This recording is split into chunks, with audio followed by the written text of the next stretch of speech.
Okay, magandang araw. Muli ito po ang Iparas kay Paras. Ako po si Eli Saludar, kasama ko natin si Secretary Jing Paras. Secretary, magandang araw, magandang hapon. Magandang hapon, paring Eli. Magandang magandang hapon po, mga mahal nating mga kababayan, lalo na po yung nasa abroad, susumikap para may hanap buhay. Kasi dito po, hirap na hirap ang ating mga mahihirap na mga kababayan dahil sa kabulastugan ng gobyerno. Hirap ang hanap buhay talaga nila, mataas ang presyo ng mga bilihin, at saka lalo na walang masyadong ayuda na totoo sa gobyerno dahil nilulustay ang trilyon-trilyon na pera sa kurakot, no? Kurakot. At ngayon mayroon ng hinahaing impeachment laban sa inaaligar ng taong bayan na numero unong kurakot, walang iba kundi ang ating Pangulo, na is now subjected to an impeachment proceeding in the House of Representatives. Okay, so Sec Jing at ang iyong grupo, no, yung sana yung may pa-file no, ng ikatlong impeachment, pero na-discarrel dahil sa nasa Taiwan yung si Secretary General Cheloy Garafil, at marami nagtatanong. So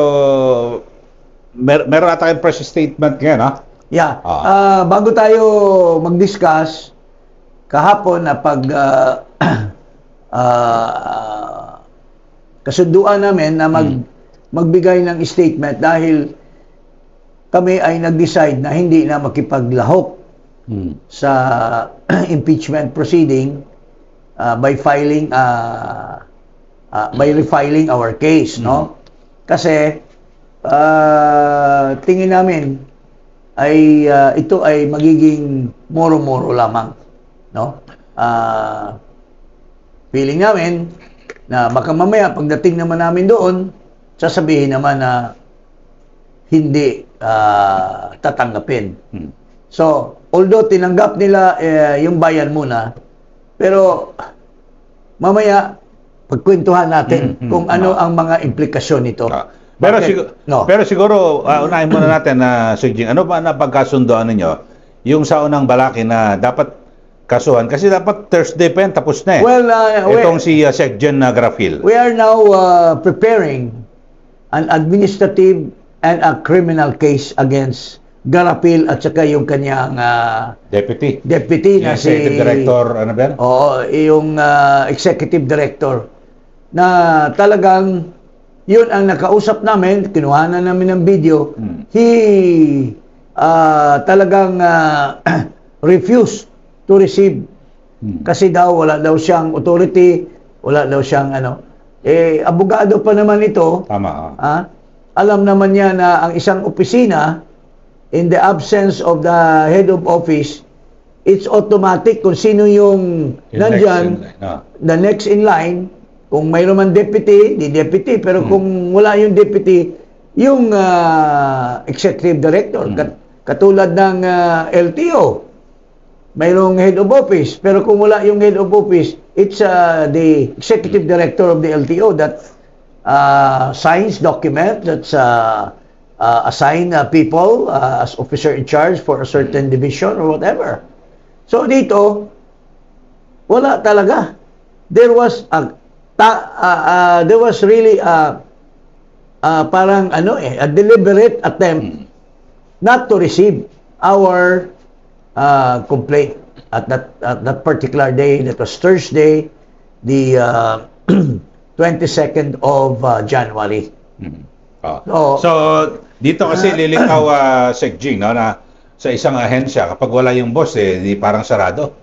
Parang ganun nangyayari. At saka isa pang nito. Ito si Garapal.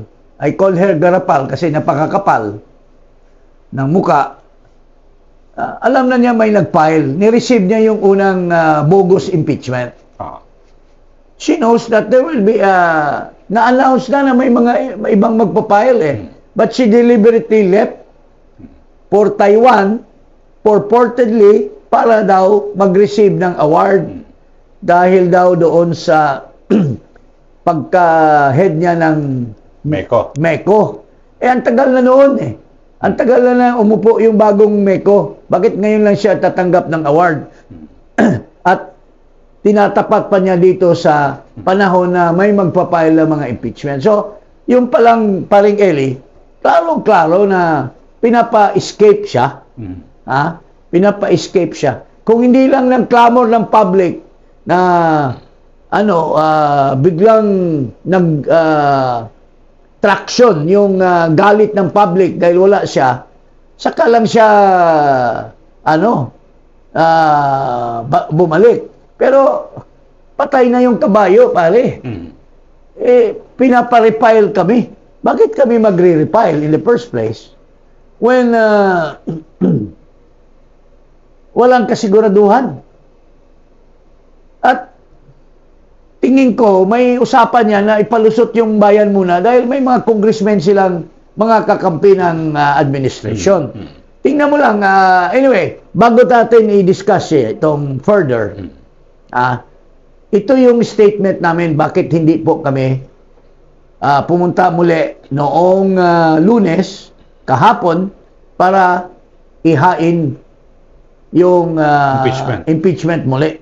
Kasi, paso na eh. Nung una, hindi tinanggap. Bakit ka pa magpipilit, di ba? Oo, ito. Ayan, Statement on the non-refiling of the third impeachment complaint.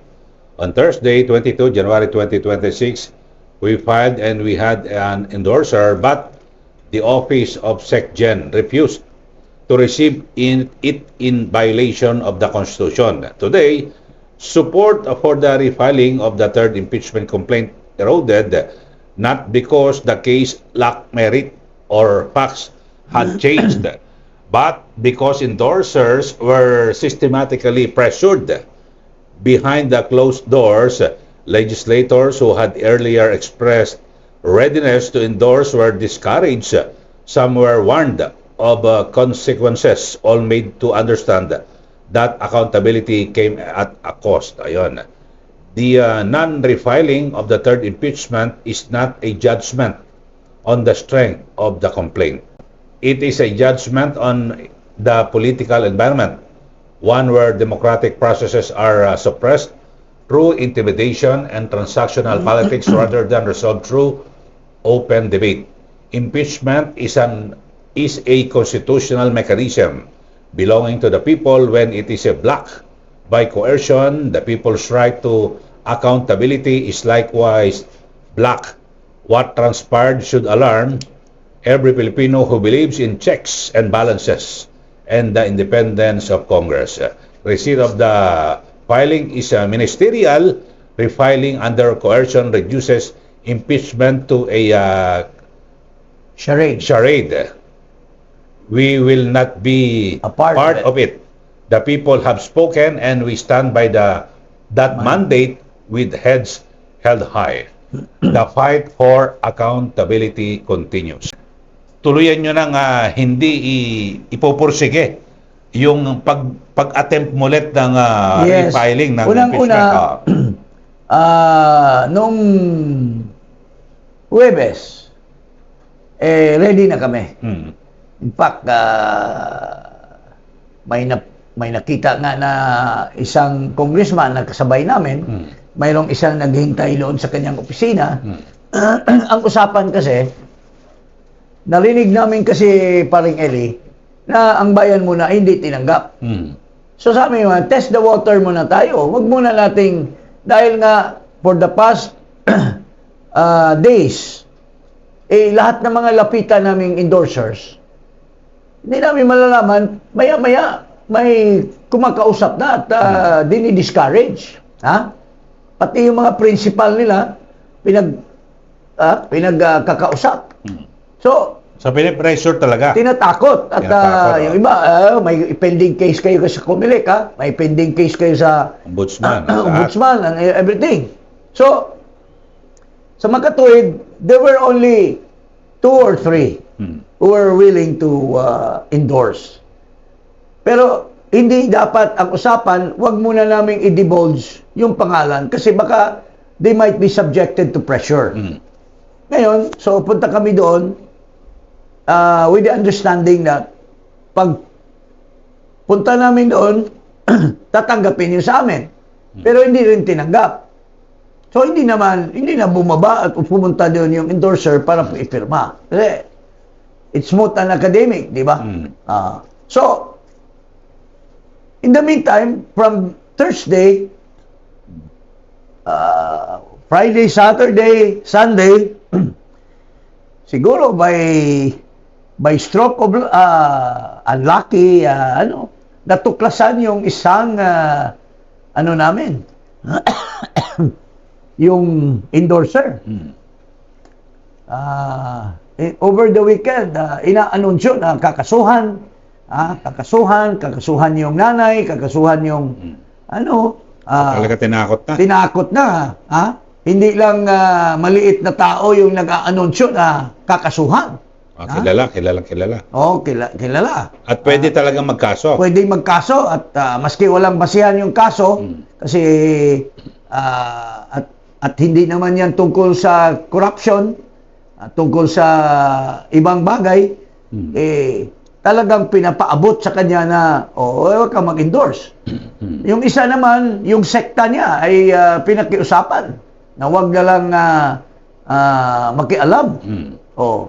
Then the other one, we don't know why, So, apart from from all this hooliganism, ika nga, kami din ay nag-isip din na it will be an exercise in futility.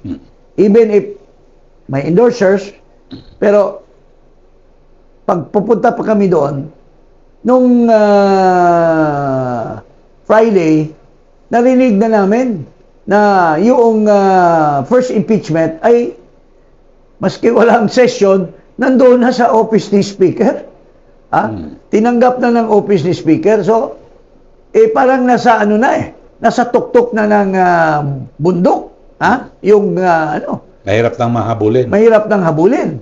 So, isa yan sa reason namin na ano pa tayo abot doon maski tanggapin pa, we go through the process, lagay sa order of business, but by Monday session, ilalaglag na nila sa Committee on Justice.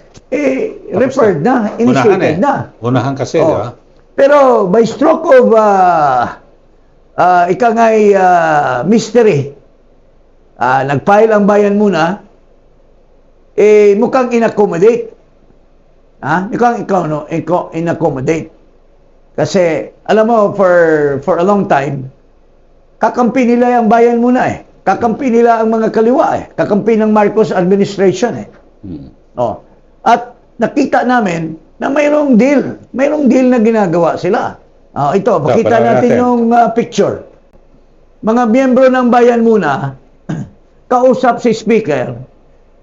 Yung si Kimbo, sino ba yan? Allegedly, dati nilang kakampiyan, kasama nila yan sa struggle nila. Sa Kilusan. Allegedly, sa Kilusan. Yan yung asawa ni, Asawa nung isang Stella. marami ding insertions. So, yan. Paano ka hindi magdududa ngayon na ang bayan muna nahuli, nandoon na sa tuktok yung nasa office of the Speaker, nakahabol pa. So, ayan. Yan si Lisa Masa, si Brosas, si Pacasino, I think si Franz Castro yata yung isa. Sa dulo si Franz. Ito si Rene Co. Si Rene Co. At Kulot. hindi ko alam kung sino itong isa.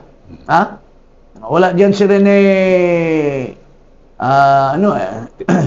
Renato Reyes. Wala din si Colmenares. Pero ito na yung mga bigwigs nila. Ito si Lisa Masa si Casino, Teddy Casino sa dulo. Mga nanay at tatay na ng mga tumanda na yan si sa... Sara Ilago. Si Ilago, ito. Ito Tabi siguro. ni Kimbo. Tabi ni Kimbo. Puti. Di ba si Brosas yan?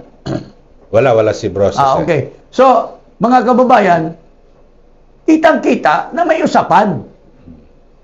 So, kitang-kita na ina-accommodate yung bayan muna. siguro sabi nila ay wala na naman yung isa, yung third impeachment, pwede na rin nating isama to. Ngayon, ang danger dito, paring Eli, is the impeachment of the Vice President. Di ba? Pwede Kasi may kasunduan. pwedeng ilaglag ng mga bayan muna, pwede silang mag-usap dyan. I am just second guessing. Kasi may ipapakita akong video mamaya na baka naman may konsyensya ito mga bayan muna, yung kanilang impeachment ay totohanan nila talaga. Pero dito sa picture na nakita natin, mga kababayan, may kasabay si Speaker Bojidi, anong malay natin na may usapan yan? Halimbawa, sasabihin ni Bojidi, o sige, hindi namin unahin yung isasabay kayo para sumakay kayo sa impeachment, accepted kayo sa Committee on Justice. Pero baka pwede tayong mag-deal dyan. Magpapile kayo doon sa kay Sara Duterte. Baka pwede nating lakasan at tirahin yung impeachment ni Sara Duterte, pero on the condition na ilaglag ninyo itong impeachment ni Marcos. Isn't that possible? Pwedeng posibleng gano'n nangyari. Kasi, isn't that possible? Parang may kasunduan. Klarong-klaro wala naman yan sa script, wala naman yan sa constitution, wala naman yan sa anong pangalan nito. Pero sa inyo pagkakatanda, sa tagal nyo rin na nagsilbi na kongresista, na kapag may nag-file ng impeachment, nagkakaroon ba ng parang banding o negosasyon at kausapang speaker? I was about to say, wala yan sa script, wala yan sa konstitusyon, wala yan sa rules na pwedeng yung mga complainants ay magkipag-usap sa speaker. Parang ano na yan parang ikaw yung contractor. Pwede mong kausapin yung district engineer. Bawal yun. Di ba? Kung ikaw ang may deal sa gobyerno, bawal yun. Tulad ng isang grounds namin sa complaint na si Marcos nakipagkita doon sa mga importers. Nag-picture taking, pumunta pa sa Malacanang. Sa sugar yan. Tapos pinili niya yung 3 lamang. Yan. These are under mysterious and Pero dito sa kakaiba ito, no? Kakaiba kasi halimbawa kung speaker, kaalyado kong pangulo, pinapa-impeach mo, magagalit din ako sa inyo. Gagawin ko ang lahat ng paraan para wag matuloy. Pero ngayon ang nangyari, nag-usap sila sa isang kwarto. Sila lang. Sila. So, anong pinag-usapan doon? Anong pinag-usapan? Sana ginawa nila, naka-live stream man lang. Sabi siguro, ang usapan dyan, sige, pare, sabi ni Boji, paring Ted, Lisa, huli na kayo Kasi, nandito na sa akin yung kay De Jesus. Pero pagbibigyan kayo namin, we will suspend the process. Isasama kayo namin. Total, wala naman yung isa Laglag na yung isa tayo lang ang maniobra nito. Isama kayo namin. Pero, mayroon tayong usapan dyan. Doon sa impeachment ni Sara Duterte Dikdikin niyo ng gusto. Dikdikin niyo ng gusto. Pero dito sa kay Marcos, labnawan nyo. At i-dismiss natin after 2 or 3 hearings. Okay? That's a possibility. Mga kababayan. Kasi that's a very, very questionable huddle between the speaker and bayan muna. Kasi ang bayan muna, di ba, sa nakarang speaker, Romualdez talagang kaalyado yan, di ba? Mga alaga ni Romualdez yan, mga bayan muna na yan. Makabayan Black. Kasi galit na galit talaga kay Duterte yan. So, as to why bigla silang galit naman kay Marcos ngayon at pinapakita daw nila na si Marcos kawatan, si Marcos kurakot, ganitong ginagawa, nag-file sila ngayon. Mhm.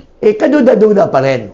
Pero ito, presuming na nandyan na sila sa Committee on Justice. Mhm. Ito, may Panoorin natin. Panoorin natin itong si Tinio na stalwart nila na makatotohanan daw yung impeachment nila. Ito, pakinggan natin yung interview ni Tinio. What did it entail, the second impeachment bid? It took a lot. Did it take a lot more research? Did it take? Is this on time? Of course, by the way the impeachment rules are, once an impeachment complaint is filed, then there's pressure for others to file soon after. No, so of course there was pressure to come up with the. We were already preparing one, but we had to make sure that it would be filed before session started. So yes, there was pressure, but as I said, we were already preparing for it anyway. Anyway, Okay. despite the first impeachment complaint filed yes by another Alright, person. Yes. Okay. What do you so, think about the first impeachment complaint? Well, I'd rather leave others to comment on that complaint, and would much rather talk about our own complaint. How many complaints can there be? Can there be a third and fourth? Well, according to media reports, there was supposed to be a third. However, in the end, there was no filing, so now there are two. And I just came from the plenary session, and those two have been referred to the Committee on Justice. So an impeachment proceeding has been initiated. I'm sorry, but is there a deadline? Like if there were to be a third or a fourth, pagkatapos maihain at ma-verify na sa House Committee on Justice, pwede pa bang humabol ang pangatlo o pang-apat? Hindi na pwede. Kasi once na refer na sa Committee on Justice, in this case yung dalawang complaints, then deemed initiated na yung impeachment proceeding. And so,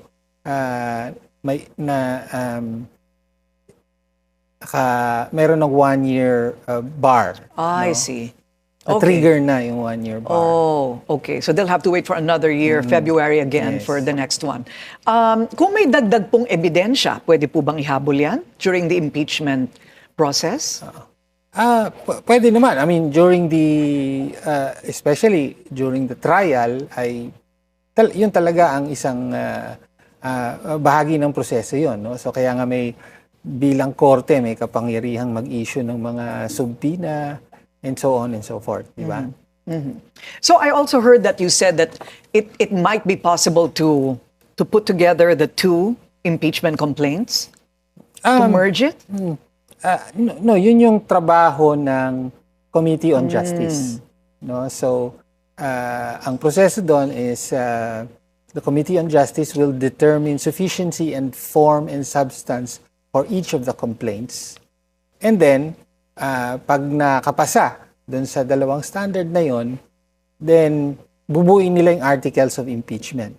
No? At doon pwedeng mag-consolidate na sila from the two complaints if ever umabot sa stage na yon. So, needless to say, you are confident about your complaint. Otherwise, hindi po kayo nag-file, hindi ba? course. Okay, so ano sa palagay po ninyo ang pinakamatibay na ebidensya dito po sa pangalawang reklamo?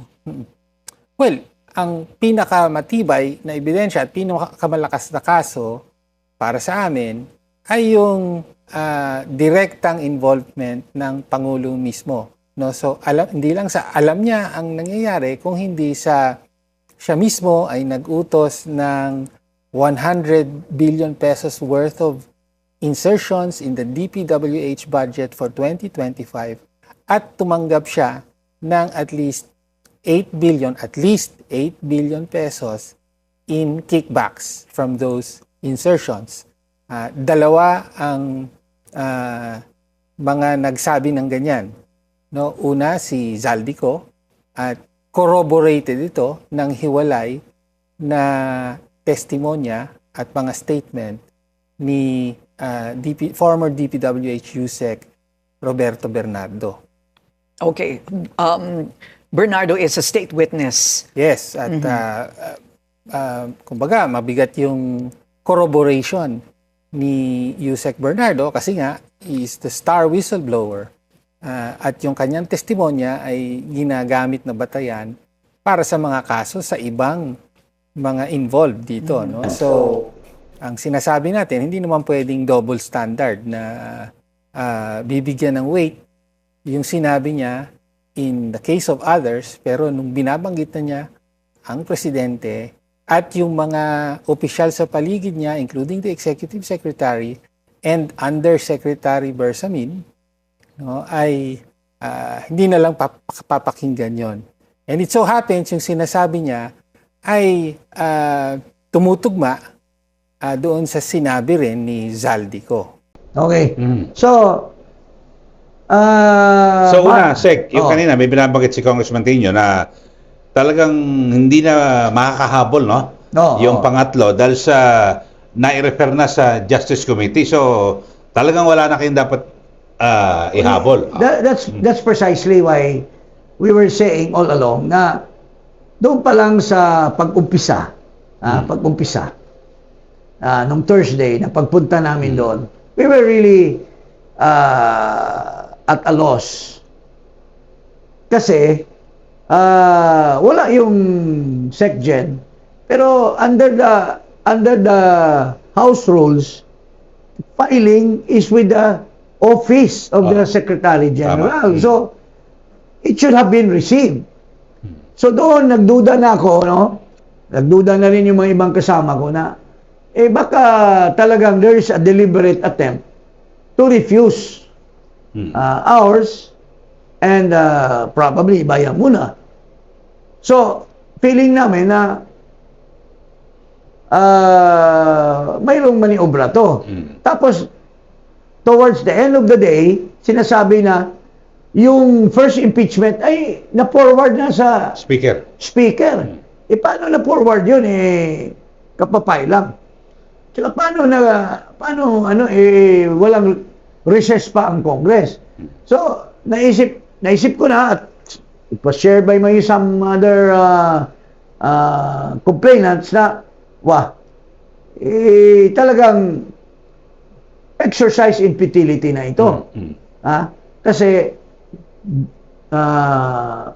hinarang kami, tapos nandoon na, and it is to my consciousness that under the Francisco ruling and under the House rules on impeachment, ilalaglag na lang yun sa Committee on Justice. Nandun na sa Speaker Sabihan ng, the Speaker is the head of the, under sa kanya yung Committee on Rules and the plenary. Justice, lahat, He can just dictate na, sige, bigay nyo na yan. Kaya nga, I was saying na misteryoso yung nakahabol pa yung bayan. At nakita natin, Tapos nag-usap pa. nag-usap-usap pa. Wala dapat usap-usapan yan. Kasi, So nag-usap-usap, talagang doon niya na pinal na napagkasunduan, wala na, wag na tayo humabol. wag na tayo Kasi humabol kasi wala na mangyari. mukhang lutong-luto na ito. Luto na. Lutong-luto na ito. Habol pa tayo dyan, useless. Hindi na tayo tatanggapin talaga. Pero kanina, kung isinasabi ni Kong Tino, Sec, na mukhang yung basihan nila, parang kamukha rin ng inyong basihan. Yes, ours is wider, but it pinpoints to one of the charges that we are presenting in our impeachment is yung sinasabi ni Zaldico, sinasabi ni Bernardo, that's just one. But there were many charges of graft and corruption against Marcos. Hindi ko alam kung mayroon ba yan sa kanila. Pero palagay na lang natin na itong minensyon ni Tino, ni Congressman Tino ay sabi nga niya, ito yung pinakamalakas nila. Tingnan natin kung talaga bang itutulak nila yan.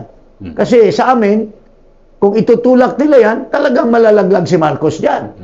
Pero kung may usapan na, nagkakasundo na sila sikreto, harap-harapan, at ilalaglag nila yung taong bayan ng mga Pilipino dahil lang sa secret deal dyan, anong klaseng mga tao ito?